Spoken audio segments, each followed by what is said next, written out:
Hey guys, Dennis here, and this is AMC Mailbag. As you can see, John is not here. He's in Las Vegas doing the press junket for Las Vegas. Don't feel too sorry for him because he's getting to interview Michael Douglas, Robert De Niro, Morgan Freeman, and Kevin Kline. And gambling, I'm sure, in his free time. Yes. So for the next 2 days, me and Aaron are going to be doing AMC Mailbag. Yes, How are you doing? I'm doing great today. How are you doing? Good. Awesome. All right, our first question is submitted by Garrett P, and he says, "Congratulations, movie talkers. You've just been offered $5 billion. Wow, thanks, Garrett. That's awesome. However, there are 3 conditions for you to receive this sum of money. 1, you must continue entertaining us with AMC Movie Talk every day.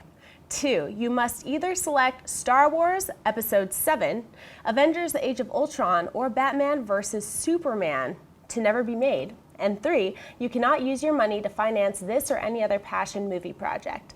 Of course, you will take the money and continue doing the show, but which movie do you choose to let go of?" That's a tough question. Well, what do you think? Well, in my opinion, the answer is definitely Avengers: Age of Ultron. I've always been really skeptical of Ultron as a villain, especially with the exclusion of Hank Pym. Although I do trust Joss Whedon and his vision, I think why not just go out with a bang? I mean, the Avengers was so good, arguably the best superhero movie ever made. So if we're going to choose one of these mega, most anticipated movies of 2015 to go, I guess I would choose the Avengers. What about you? Yeah, I think it'd have to be the Avengers as well. It is a hard decision, and it has nothing to do with the quality of the movies. It's more of I'm interested in seeing what J.J. Abrams is going to do with Star Wars Episode 7. That's something new. Batman versus Superman, nothing we've ever seen on screen, on the big screen before. Avengers, we saw the first one, we loved it. The second one, we don't know if it's going to be any different. It might just be a lot of fun again. But I know. How is he going to up the ante with the second so installment? That's probably the one that I guess I'm least interested. I mean, but saying least interested is not exactly, the right wording for it. But I also the third part, so we can't use any of this $5 billion to fund any other movie project or passion project. See, I have a bigger problem with that. Yeah, come on, Garrett P. What's going on? Why are you limiting our use of this $5 billion? Yeah. And the movie talk we could do, we could do that every day, still, maybe in our mansions or something like that. Yeah, I mean, or we could just retire and never do it again. We would never do that. But Garrett P., thank you so much for your question, and I feel the same way you do. Avengers is simply just the lowest on my list in terms of general interest because I'm a huge Star Wars fan, and I do want to see Batman and Superman eventually, although I thought that Man of Steel would get a sequel. Yeah, so did More I. of a sequel before we went the Batman-Superman route. I actually thought Batman itself would get a solo film before a Batman versus Superman movie. I'm right there with you. All right, moving on to our next question. It comes from Chris L. Thanks for submitting this, Chris. AMC, first and foremost, thank you for the videos you guys post on a regular basis. Truly appreciate the passion you all have when discussing films. For years now, there have been on and off discussions about making a big budget CGI film for Sonic the Hedgehog. Eddie LeBron and his team released a fan film a few months ago, and the feedback was generally positive. When you look at the body of work of animation giants like Pixar or DreamWorks have, would you guys feel that it would be a good idea if Sonic the Hedgehog film was made by one of these companies, and would you be interested in seeing it? How about you, Dennis? I would be interested in seeing it. I have to declare that I actually was more of a Sonic the Hedgehog fan than a Mario fan. You know how everyone was one or the other? I was too. And so I'm more interested in seeing a Sonic film. He did pop his head up a little bit in Disney Animation's Wreck-It Ralph in the background. So I could see that. I don't see Pixar or DreamWorks doing it, but maybe a direct-to-DVD, Blu-ray type of movie. I saw the fan film that he's talking about too, and it was kind of weird because it was CGI mixed with live action. So, and I'm not a big fan of that. I would rather it be all live action or all CG, and in this case, all CG.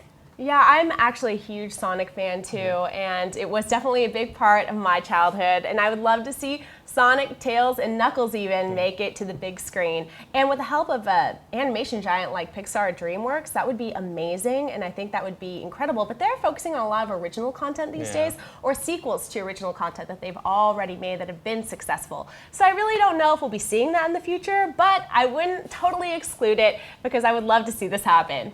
Yeah, I think in Wreck-It Ralph 2, they want to make Mario a bigger part of it because he wasn't in the first one. So who knows? That might mean Sonic is like, not going to be in it at all. Yeah. Too much competition, too many characters. Our next question comes from Alex Z, and he says, "Hey, Movie Talk crew, I love the show. So you found a genie in a bottle who will grant you one wish. However, that one wish is the power to greenlight a sequel to any movie at all. So you don't have to concern yourself with the current age of returning cast members or making a profit. If I had that wish, I would greenlight Buckaroo Banzai against the World Crime League, the never-produced sequel to the adventures of Buckaroo Banzai across the 8th dimension. So what film do you love and feel deserves a sequel?" What do you think? Well, my wish came true. I guess I had a genie in a bottle experience that maybe I don't remember, but I wanted a sequel to Hot Tub Time Machine. It was one of my favorite comedies in 2010, one of my favorite movies. I know a lot of critics didn't like it out there or thought it was a little bit sloppy, but I loved it. I loved the cast. I thought it was hilarious, and I thought it had a lot of potential to be better than what it was. And I thought specifically it would be better if these 4 guys went to the future. And I don't know if we're going to get that in Hot Tub Time Machine 2, but we are getting a sequel. They're already filming it, and I cannot wait to see it. So I guess I got my wish. And I know it's kind of a lame answer, but at the same time, I love this movie and really enjoyed it. And I'm so glad we'll be getting a sequel. How about you, Dennis? Yeah, I thought it was fun, Hot Tub Time Machine. Personally, it wouldn't be my pick, but I would have to go with, I was thinking of maybe Serenity or maybe a Kill Bill 3, but I think ultimately I'd like to see a Galaxy Quest 2. I thought the first one was like perfect in its tone and how it celebrates and makes fun of the whole Star Trek phenomenon, and the characters were hilarious, and that was the first time I ever saw Sam Rockwell. Oh, I love Sam Rockwell. And so there's been talks about it, but nothing has ever materialized. There's still no green light on it, and I'd love to see one. How about you? Did you like Galaxy Quest? I did like it, and I would like to see a sequel. But when you said Kill Bill 3, because Kill Bill 1 and 2 are together, because I consider them one movie. They originally intended to be one movie. Are some of my favorite films ever, and I would love to see Kill Bill 3. So when you said that, it really struck a chord. So maybe I'll have to change my answer. Especially now that you already got what you were wishing for. I know, I already got my wish. Our next question comes from Naja B. I believe that's how you pronounce your name. I'm sorry if I butchered it. Hi, AMC Movie Talkers. I love the show, and I hope to see you guys and your great work carry on for many years to come. My question is hypothetical and regarding a Game of Thrones movie. Do you think it's possible that they will make a spin-off movie, not in the current timeline, but during Robert's rebellion? As a huge fan of the books, I couldn't help but notice that most, if not all, scenes and flashbacks of the rebellion were cut out of the TV series.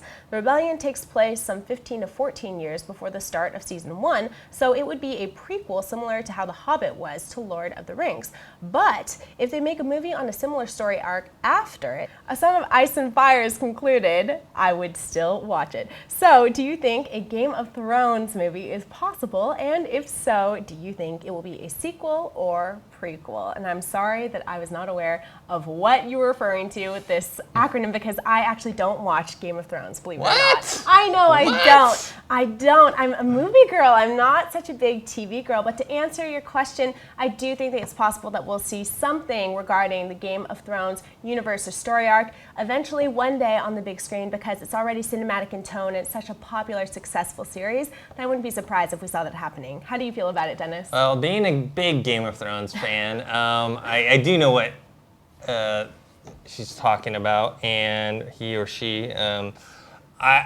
I think it would be a prequel, and I think The Rebellion would be a good place to do that movie. I think it would work because not only is it cinematic in tone, the TV series has had to cut a lot of battle scenes out because of budgetary reasons. And so something like this, where it is, if it's on the big screen and has the budget to do it, I think it would be great. The only question I have is Robert's Rebellion. It might be a longer story than what one movie could bring. Maybe if you want to do a trilogy of movies, like a Lord of the Rings, then that could work. But yeah, I think they can do it. They'll wait until this entire series is over, and then wait a few years. Kind of like the Sex and the City model. They wait until the TV series is over, and then they made the movie. And supposedly that's what they're doing with Entourage as well. So I think that could happen. All right. Our next question comes from Nick P, who says, "Hello, everyone. I love the show and the new studio, and we do too. My questions are, do you think Marvel is leading into an Avengers and Guardians team up, or maybe just Gamora and or Adam Warlock helping the team take down Thanos? After all, we will see the Guardians dealing with him first. Also, do you think Thanos will go for the Infinity Gauntlet that was seen in the first Thor movie inside Odin's vault? Like maybe Thanos goes to Asgard in a third Thor movie leading into Avengers 3? Love to hear your thoughts. Thanks and have a great day." Well, how do you feel about this, Dennis? Yeah, I definitely think Guardians and I think the Avengers are going to team up to fight Thanos. I don't know about Adam Warlock. He is vital in the comic book storyline to taking down Thanos, but he's also this orange-skinned, buff dude with like long hair, semi-long hair, and like I don't know, like a cape and like jewels. Like he's just if they take that character and put him on screen, people are gonna laugh. Well, I feel like that has been on screen before in Pumping Iron, if you've ever seen that movie. So I feel like if they do bring Adam Warlock into the Marvel universe, they're gonna have to change him up a lot. He's definitely not gonna look the way that he looks in the comic book, and he is a vital part of that storyline. But there's no way they're gonna keep the Avengers out of it. And then the whole reason they're doing Guardians is so that they can introduce Thanos. So I think that's more likely, and Adam Warlock may or may not make the cuts. And also I do think that Thanos will go to Asgard to if you guys have paid attention to the Easter eggs, you'll see the Infinity Gauntlet is in the Asgard like vault. So I think he will do that. Yeah, I mean, I think that Marvel is just so strategic about what they've been doing. Everything is so planned out so far in advance. Kevin Feige is a very smart man, and I think it's highly unlikely that Guardians of the Galaxy is a standalone movie. There's so much crossover plans, so many Easter eggs, so many things, even what Dennis is mentioning, that lead us to kind of tease us into what we'll see in the future. So I really don't think it's possible that Guardians of the Galaxy will be treated as its own separate thing in the Marvel Cinematic Universe. We'll definitely see some sort of crossover happening. I'm not sure where or when it will happen or what movie or time and place, but I definitely think we're going to be seeing that sometime in the future, possibly in Avengers 3. That'd be cool if it all just culminated there. Yeah, originally I had thought that Avengers 2 was when the whole Infinity Gauntlet Thanos storyline was going to happen, but then they're like, no, this is the Ultron thing, and then we're going to do this other stuff, so it's going to be a while. That's true, but we have seen from Joss Whedon, some ideas in the past that just didn't materialize the way that we thought that they would. So I guess there's always potential that we might see it in the second installment. Yeah, or at least a hint of it or something. All right, well, our next question comes from Eugene J. Thanks for sending this in, Eugene. I was wondering if you think over time Watchmen / Ang Lee's Hulk would be recognized as good or great films. Most complaints I heard about Watchmen is that it didn't follow the source correctly, but if you watch the movie, he only changed a few minor things, especially that stupid squid ending of the book. Ang Lee's Hulk suffered for not having enough smash pow, but I like they didn't take on the usual summer popcorn flick format. Interesting question, Eugene. This is a complicated one. Do you want to go first or should I? Go ahead. Okay. My thoughts on the matter are that usually when people's opinion of a movie change over time, it's usually because the movie was ahead of its time. Take Blade Runner, for example. Opening weekend, that movie only made about $6 million. Now, it's considered one of the greatest films ever made, especially in the sci-fi genre, and regarded as a lot of fan favorites, a cult favorite, and I mean, maybe for all of us, except for John Campea. Oh, me too. I like Blade Runner. I don't dislike it. It's just not one of my favorites. Okay. Well, I absolutely love this movie, but I think that over time, the way people view movies changes, maybe because they weren't ready when it was released at the time. And for these two films, I really don't think that they fall into that category. So I really don't think that over time, people's opinions might change. But I did actually like Watchmen, so I think that was a great movie. It was well done.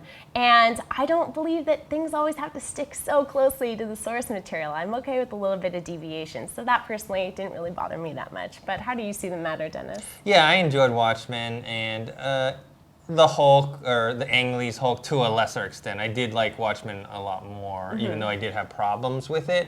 I do think it's not going to be one of the things where you're talking about where it's like a Blade Runner, where like over time becomes an instant classic. I do think time will be kind to these two movies, where, you know, maybe 10 years from now, 15 years from now, people won't view them as, because, you know, right now there's a lot of backlash against both of them. But I think 10 or 15 years from now, I think people will be like, oh, okay, yeah, I enjoyed those, so. Yeah, and plus, people will always find another movie to hate. So Yes. Yes. 10 or 15 years later, I'm sure there'll be something else that comes along that people can shift their focus to, Yes. if you will. All right, I think that's the last question for this mailbag, but yeah, you can send us more questions. That's AMCMovieTalk@gmail.com, and we'll answer them either on the regular show or on the weekend mailbags.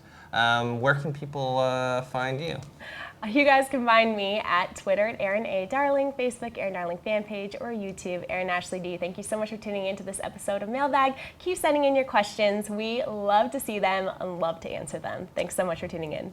And you can also find me on Twitter as well, at ThinkHero, and on YouTube, ThinkHero Pro. All right, guys. Well, thank you so much for tuning in to this episode of Mailbag. We'll see you tomorrow. If you like this video, be sure to give it a thumbs up and don't forget to subscribe to AMC Movie News on YouTube. It's free and a great way to stay updated with all the latest movie news and check out our daily show, AMC Movie Talk. Also, don't forget to check us out on Facebook and Twitter to stay in the loop for our special prizes, giveaways, and contests.